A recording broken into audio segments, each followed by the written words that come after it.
అందరికీ నమస్కారం. నేను మీ గంటి ఉష. నా మిత్రులకి, శ్రేయోభిలాషులకి అందరికీ కూడా నా శుభాభినందనలు. పిల్లలందరికీ కూడా నా బెస్ట్ విషెస్. నేను ఒక వీడియోలో చెప్పాను కదా, రామాయణ కథాసుధ అనేది మనం ఈరోజు నుంచి చెప్పుకుందాము. కొంచెం కొంచెంగా రాముడి కథ. ఎప్పుడైనా సరే పడుకునే ముందు కథలు వింటే, కథలు వింటూ పడుకుంటే కూడా మంచి నిద్ర పడుతుంది. అలాగే కథలో ఉన్న మంచి మన మైండ్లోకి వెళ్ళి మనకి చాలా ఉపయోగపడుతుంది మన వ్యక్తిత్వ నిర్మాణంలో. సరే, అయితేను రాముడి కథ చెప్పుకుందాం అనుకున్నామంటే, ఎందుకు రాముడి కథ చెప్పుకోవాలి అంటే, ఫర్ ఎవర్ అండ్ ఎవర్, ఎప్పటికీ కూడా యుగాలు మారినా కూడా ద లెజెండరీ హీరో ఎవరు అంటే రామచంద్రమూర్తే. ఎందుకంటున్నామనంటే, అతను హ్యూమన్ బీయింగ్గా నడిచారండి భూమి మీద. 11,000 సంవత్సరాల పాటు అతను భూమి మీద ఒక నరుడిగా సంచరించి, నరుడు తలుచుకుంటే ఏమైనా సాధించగలడు అనడానికి, ఒక కమిట్మెంట్ తీసుకుంటే దానికి ఎలా కట్టుబడి ఉండాలి అనడానికి, వాటికి ఆయన ఒక ప్రతీకగా నిలిచారు. ఎందుకంటే కట్టుబాటు లేకుండా, నియమ నిబంధనలు లేకుండా సంచరించేవి పశు ప్రవృత్తి అంటారు. వాటిని పశువులు అంటారు. మనిషికి ఒక కట్టుబాటు ఉంటుంది అని అంటారు. కానీ పశువులు, పక్షులు, వృక్షాలు, ప్రకృతి అవన్నీ కూడా వాటి ధర్మాన్ని అవి నిర్వర్తిస్తున్నాయి. మనిషే ధర్మాన్ని తప్పుతున్నాడు కాబట్టి ఇన్ని సమస్యలు వస్తున్నాయి. ఆ ధర్మానికి మూల ప్రభు అయినటువంటి వ్యక్తి ఎవరో, అసలు ధర్మం అనే పదానికి ఒక రూపం అంటూ ఇస్తే ఎవరు ఆ రూపం అంటే రామచంద్ర ప్రభువు. కాబట్టి శ్రీరామాయణ కథాసుధ అనే శీర్షికతో రామాయణాన్ని కొద్దిగా తెలుసుకుందాం. సరే, అయితే అసలు రామాయణాన్ని ఎవరికి చెప్పారు, ఎందుకు చెప్పారు, ఎలా చెప్పారు, ఇది ముందు అందరికీ అనిపిస్తుంది కదా. మీకంటే మీకు ఎవరు చెప్పారండి అంటే, వాల్మీకి ఎవరు చెప్పారండి అనిపిస్తుంది కదా. వాల్మీకి మహర్షి ఈ రామాయణాన్ని రచన చేశారు. అతను ఎలా రాశారు? ఒకప్పుడు వాల్మీకి మహర్షి అని అంటేనే తెలుసు కదా, తపస్సు, స్వాధ్యాయం, ఆయనదొక ఆశ్రమం, శిష్యులు. అయితే అతను ఏం చేశారంటే, ఒక రోజున ఆయన ధ్యానం చేసి కూర్చుని ఉండగా నారదుడు అక్కడికి వచ్చారు. నారదుడు అంటే తెలుసు కదా, విష్ణుమూర్తి అత్యంత ప్రియభక్తుడు, త్రిలోక సంచారి, అలాగే బ్రహ్మ మానసపుత్రుడు నారద మహర్షి. అయితే ఈ నారద మహర్షి వాల్మీకి మహర్షి దగ్గరికి వచ్చినప్పుడు, మహాత్ములు ఉత్తినే రారు అని అతన్ని కూర్చోపెట్టి అర్ఘ్యపాద్యాదులు, ఎందుకంటే అతిథిని వస్తే సత్కరించడం అన్నది మన సంప్రదాయంలో ఉంది. ఆయన అర్ఘ్యపాద్యాదులన్నీ ఇచ్చి అతన్ని పూజించి అతన్ని పరిప్రశ్న చేయడం అంటారు. అంటే ధర్మం గురించినవి, దైవం గురించినవి కొన్ని విషయాలు అడిగి తెలుసుకోవడాన్ని పరిప్రశ్న చేయడం. అలాగా వాల్మీకి పరిప్రశ్న చేశాడు. అది చేస్తున్నది కూడా ఏంటి అడిగారు ఆయన, అసలు వాల్మీకి ఏంటి అడిగారు అంటే, అవును కానీ ఒక 16 ఉత్తమ గుణాలు ఉన్నాయి. అంటే ఏంటంటే, ఎల్లప్పుడూ నవ్వుతూ ఉండడం, ధర్మాన్ని నిర్వర్తించడం, సత్యాన్ని పట్టుకుని ఉండడం, అలాగే జితక్రోధం అంటే క్రోధాన్ని జయించగలగడం, అలాగే ఇంద్రియములని జయించి ఉండగలగడం, ఇలాంటి కొన్ని లక్షణాలు ఉన్నాయి. ధీరం అంటే సాటిలేని వీరము, శౌర్యము, పౌరుషము, ఇలాంటి అన్నిటినీ కలిపినటువంటి ఒక వ్యక్తి ఉన్నారా ఎప్పుడైనా అంటే, ఒక మనిషి, అలాంటి మనిషి ఉన్నాడా భూమి మీద? అది కూడా ఇప్పుడు నేను ఉన్న సమయంలో, నేను అంటే ఎవరు, వాల్మీకి ఎప్పుడో ఉన్నారు, నేను పుట్టకముందు, నేను చూడకముందు అని కాదు, ఇప్పుడు నాకు తెలిసి అతను ఉన్నారా? అలాంటి వ్యక్తి గురించి ఉంటే చెప్పుమి అని ఒక 16 ఉత్తమ గుణాలు, అంటే మనిషికి 16 ఉత్తమ గుణాలు ఉండొచ్చు. ఉంటే ఎలా ఉంటుందో రాముని చూస్తే తెలుస్తుంది. అంటే ఇప్పుడు ఆ 16 గుణాలు తెలుసుకుంటే మనకు అనిపిస్తుంది కదా, అందులో మనకి ఎన్ని గుణాలు ఉన్నాయి అని. ఏమంటారు? ఆ విధంగా ఏవి ఉత్తమ గుణాలు తెలుసుకునే అవకాశం వస్తుంది. చూడండి, రామాయణం ప్రతి విషయాన్ని టీచ్ చేస్తుంది మనకి. నేర్చుకునేవాడికి నేర్చుకున్నంత మహదేవ. సరే, అప్పుడు నారదుడు చెప్పాడు, నువ్వున్న సమయంలోనే, ఇప్పుడే ఈ ఈ కాలంలోనే ఉన్నారు రామచంద్ర ప్రభువు అని చెప్పి అతని గురించిన కథని టూకీగా చెప్తారు. అంటే ఏంటి, దాన్ని సంక్షేప రామాయణం అంటారు. సంక్షేప రామాయణంగా అతను ఈ రాముల వారి కథని చెప్పారు.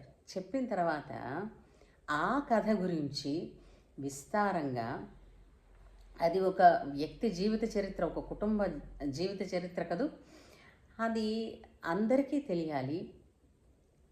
ఆ తెలియడం వలన మానవులందరూ తరించాలి, వాళ్ళ పాపాలు పోగొట్టుకోగలగాలి, సత్యం విలువ, ధర్మం విలువ, తల్లిదండ్రుల విలువ, గురువుల విలువ, ఇవన్నీ తెలుసుకోగలగాలి అని చెప్పి వాల్మీకి మహర్షి తను ఆ కథని ఒక ఇతిహాసంగా రాస్తాను అని సంకల్పం చేసినప్పుడు బ్రహ్మ ప్రత్యక్షమై వాల్మీకి మహర్షికి ఒక వరం ఇచ్చారు. ఏమిటా వరం అంటే, నువ్వు ప్రతిరోజు నీ ధ్యానం తపం అన్నీ అయిన తర్వాత రాయడానికి కూర్చునే ముందు సంకల్పం చేసి, అంటే ఏంటి, ఈరోజు నేను రాస్తున్నానని ఆచమనం చేసి కూర్చుంటే అప్పుడు జరిగిన ఆ రామాయణం అంతా, ఆ కుటుంబ కథ మొత్తం వారి మనసులలో ఉన్న ఆలోచనలతో పాటు నీకు తెలుస్తాయి.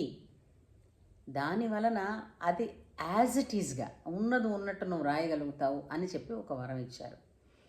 కాబట్టే ఎంతోమంది ఎన్నో రామాయణాలు రాసినప్పటికీ కూడా ప్రమాణం ఏది అంటే వాల్మీకి రామాయణమే. ఆయన ఆ సంకల్పం చేసి కూర్చుని రాస్తానన్నప్పుడు దానికి ప్రేరణ ముందు క్రౌంచ పక్షులని లో ఒక పక్షిని వేటాడడం, ఇవన్నీ అందరికీ తెలిసిన విషయమే. అయితే చాలామంది కథల్లో అనుకుంటారు, ఆ వేటగాడే వాల్మీకి. ఎందుకంటే ఆ పక్షిని వేటాడడం అయిపోయిన తర్వాత ఆ పక్షి ఏడుపు చూసి ఆ ఏడుపులోంచి ఇతనికి ఒక శ్లోకం వచ్చి, ఆ శ్లోకం వలన అతను మహర్షి అయిపోయి ఆయన రామాయణం రాశాడని అంటారు. అది అబద్ధం అండి, అది కాదు. వాల్మీకి మహర్షి రామాయణ కథ అంతా నారద మహర్షి ద్వారా విన్న తర్వాత, ఇప్పుడు చూడండి, ఒక మంచి సినిమా చూసామనుకోండి మనం, ఆ రోజు ఆ మన్నాడు కూడా ఆ సినిమా గురించిన థాట్సే మనకి బుర్రలో కదులుతూ ఉంటాయి. అబ్బా ఏం సినిమా రాది, ఎలాగ నడిచింది ఆ కథ అంతా అని ఆలోచిస్తుంటాం కదా. అలాగా నారద మహర్షి సంక్షేప రామాయణం ఆయనకి చెప్పిన తర్వాత, ఎవరికి, వాల్మీకి, అతని మనస్సు నిండా ఆహా, ఇంతటి గొప్ప వ్యక్తి నేనున్న కాలంలోనే సంచరించారన్నమాట, అతని గురించి అందరికీ తెలియపరచాలి అని అతని కథనే మననం చేస్తున్న సమయంలో అతను ఒక సెలయేరుకి అనుష్ఠానం చేసుకోవడానికని వెళ్ళారు. అనుష్ఠానం అంటే త్రికాల సంధ్యావందనం అంటారు. ఆ సంధ్యావందనం చేసుకోవడానికి వెళ్ళినప్పుడు స్నానం చేసి ఒడ్డుకొచ్చి కూర్చుని ఆయన సంధ్యావందనం చేసుకుంటూ ఉండగా ఒక బోయవాడు ఒక ఆనందంగా ఉన్న క్రౌంచ పక్షుల జంటని చూసి అందులో ఒక మగపక్షిని కొట్టేస్తాడు. ఆ మగపక్షి కింద పడిపోయి విలవిల తన్నుకుని చనిపోతుంది. ఆ పక్షి చుట్టూ ఈ ఆడపక్షి ఏడుస్తూ బాధపడుతూ ఉంటే ఆ బాధ చూస్తాడు. హాయిగా చిలక గోరింకల్లాగా, అంటే ఆ పక్షులు రెండు భార్యాభర్తలు ఎంతో ఆనందంగా వాళ్ళు ఆ పక్షులు సంచరిస్తూ ఉంటే, ఏం పట్టిందిరా నీకు, వాటిని అలా ఇబ్బంది పెట్టి ఒక పక్షిని వేరు చేసావు అని ఆ బాధలో ఆయన నోటి నుంచి అనుకోకుండా ఒక శ్లోకం అన్నది వచ్చింది. ఆ శ్లోకంలోనే రామాయణంలో ఉన్నటువంటి కాండలన్నీ బయటపడ్డాయి. అయితే ఆ తర్వాత అతనికి బ్రహ్మగారు దర్శనము ఇచ్చి వరము ఇచ్చిన తర్వాత అతను రామాయణాన్ని సంకల్పించారు, రాశారు. నాటికి నేటికి కూడా ఆ రామాయణమే అందరికీ ప్రామాణికం. తర్వాత అది ఒక వేదం. రామాయణం అన్నది అర్ష వేదం అంటారు. ఎందుకంటే మనం అందరికీ వేదం అందుబాటులోకి రాదు, చదవలేకపోవచ్చు, తెలుసుకోలేకపోవచ్చు. కానీ రామాయణం గనక తెలుసుకోగలిగితే అది వేద పఠనంతోనే సమానం. రాముల వారి కథ వింటేనే ఒక అద్భుతమైనటువంటి ప్రొటెక్షన్ మనకి ఒక కవచంలాగా మనకి ఏర్పడుతుందండి. అంటే మనం ఎన్నో నెగిటివ్ థాట్స్ నుంచి కూడా బయటపడిపోతాము అంటారు. కాబట్టి రామాయణ కథం తాలూకు విన్న ఫలం లేదా చదివిన ఫలం అది ఎంతో అమోఘమై మనని ఎప్పుడూ కూడా మన ఆలోచనలని క్లెన్స్ చేసి సవ్యమైన మార్గంలో నడిపిస్తుంది అనడంలో సందేహమే లేదు. అయితే ఆ ప్రకారంగా వాల్మీకి మహర్షికి మనం గ్రాటిట్యూడ్ తెలియచేయాలి. కాబట్టి ఆ శ్లోకం ఒకటే చెప్తాను. దానిని ఎలా అంటారు? కూజంతం రామరామేతి మధురం మధురాక్షరం ఆరుహ్య కవితా శాఖాం వందే వాల్మీకి కోకిలాం అని వాల్మీకి మహర్షికి కృతజ్ఞతలు తెలియజేసుకుంటూ కథ ఏంటంటే, అనగనగా నిన్న చెప్పినట్టు కోసల రాజ్యాన్ని ఇక్ష్వాకు వంశస్థులు పరిపాలించేవారు అయోధ్యని రాజధానిగా చేసుకుని. ఇక్ష్వాకు వంశస్థులు అని అంటేనే వాళ్ళు సూర్యుడిని ఉపాసన చేసేవాళ్ళు. వాళ్ళదంతా సూర్యవంశం అంటారు. సూర్యవంశపు రాజులు వీళ్ళు. అయితే ఈ ఇక్ష్వాకు వంశంలో అత్యంత సత్యనిష్ట కలిగినటువంటి రాజులు ఎంతోమంది ఉన్నారు. ఆ ఇక్ష్వాకు వంశంలోకి చెందిన వాళ్ళే దిలీపుడు, రఘుమహారాజు, అజుడు ఇత్యాది చాలామంది ఉన్నారు. సత్యహరిశ్చంద్రుడు కూడా సూర్యవంశీయుడే. అయితే దశరథ మహారాజు అయోధ్య నగరానికి చక్రవర్తి.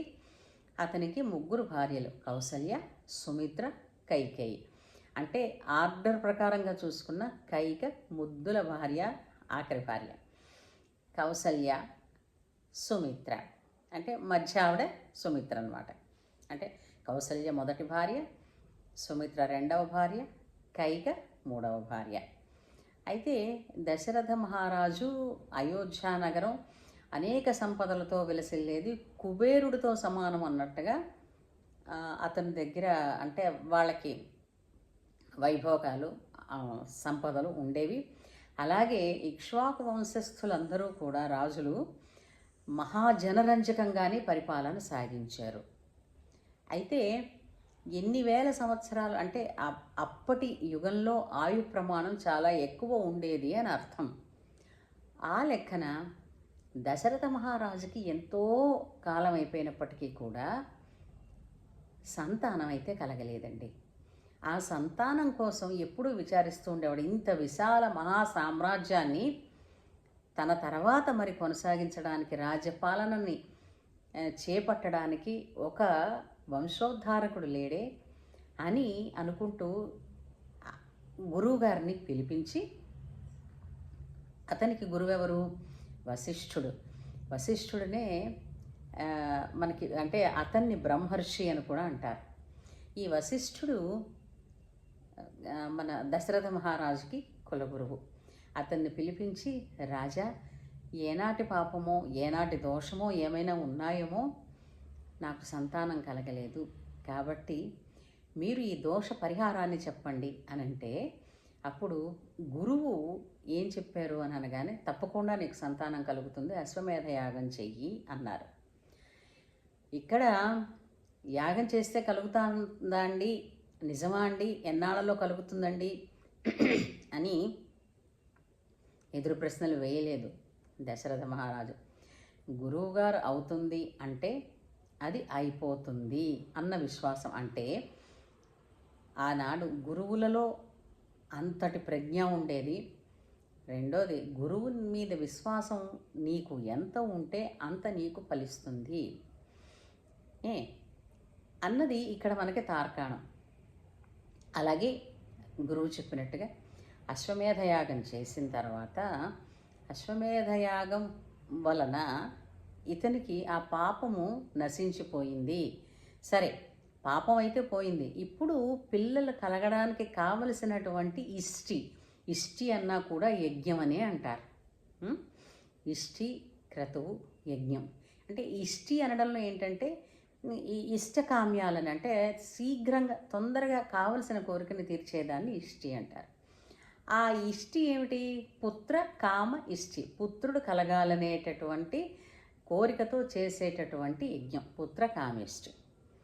పుత్రకామేష్టి ఇప్పుడు చేయవయ్యా, నీ పాపం పరిహారం అయిపోయింది కాబట్టి పుత్రకామేష్టి ఫలితంగా నీకు సంతానం తప్పకుండా కలుగుతుంది అనగానే పుత్రకామేష్టి చేశారు. దశరథుడు కూడా చాలా బలవంతుడు. ఒకప్పుడు దేవేంద్రుడికి యుద్ధంలో సహాయానికి వెళ్ళి వచ్చినవాడు. అంటే ఇక్కడ మనకేం తెలుస్తుందనంటే అప్పట్లో ఈ ఈ లోకాలకి వెళ్ళే ట్రాన్స్పోర్టేషన్ కూడా ఉండేది, వెళ్ళి రాగలిగేవారు. ఇప్పుడు మనం యజ్ఞం చేసామంటే దేవతలకి మనం ఆహుతులు ఇచ్చేటప్పుడు స్వాహ అని నేతితో కలిపి ఏదైతే ఉంటుందో యజ్ఞ సామగ్రిని ఆ ఆహుతి అగ్నిలో వేస్తాం. కానీ అప్పుడు ఏం చేసేవారంటే దేవతలను సాక్షాత్తు పిలిస్తే ప్రత్యక్షంగా దేవతలు వచ్చి, ఇప్పుడు మనం ఇంటికి ముత్తైదులను పిలిస్తే తాంబూలం, పేరెంట్ అని పిలిస్తే తాంబూలం అందుకొని వెళ్ళినట్టు వాళ్ళ ఆహుతులు వాళ్ళు తీసుకుని వెళ్ళి ఆశీర్వదించేసి వెళ్ళేవారు, వరం ఇచ్చేసి. అలాగా దశరథుడు దేవతలందరినీ కూడా యాగానికి, పుత్రకామేష్టి యాగానికి ఆహ్వానం పంపించాడు. అప్పుడు దశరథుడి మందిరానికి, ఈ యాగం జరిగే చోటుకి దేవతలందరూ ఒక్కొక్కరుగా వస్తున్నారు. ఒక్కొక్కరుగా వచ్చిన దేవతలందరూ ఎవరెవరు వచ్చారో, ఏం మాట్లాడారో ఇవన్నీ మనం రేపు మళ్ళీ తెలుసుకుందాం. సరేనా? ఉంటాను.